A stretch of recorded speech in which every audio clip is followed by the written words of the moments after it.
they don't have words for exact numbers, right? They have words which are for relative quantities. That's Like exactly right. one and two and Or many or something like that, it's not right? even that. So that's what Dan Yeah. thought, and that's what many people think, that Yeah.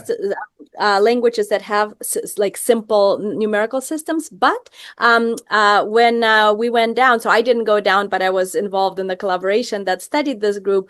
A Oh, very simple okay. experiment showed that it's actually not one, two, and many, because you do a simple experiment, right? You Yeah. take objects that are all the same, like, beads, right? Yeah. Many different beads. And the way that you typically elicit, you learn about the numerical systems in a language is you put one bead down and you say, what's that, right? And they say, huan, right? Which Yeah. is, what Dan thought was a word for one. And then you put Yeah. another bead and you say, what's this? And they'll say a different word, huan.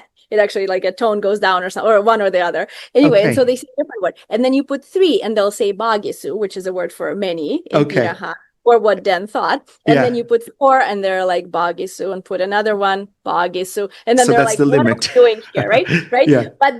But then, so Mike Frank and Ted Gibson, who were doing these experiments with the Pirahã, they somewhat accidentally, for one participant, they started at 10. So they said, what's that? And they said bagisu. And then they Yeah. took one away and they said bagisu. And then by the time they got to 6, they started using the word for, which Dan and Yeah. others thought was a word for 2.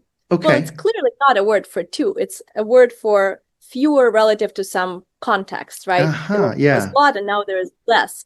And oftentimes, like, by the time you get to, 5 or 4, people would start using a word that people used to think means 1, which clearly doesn't.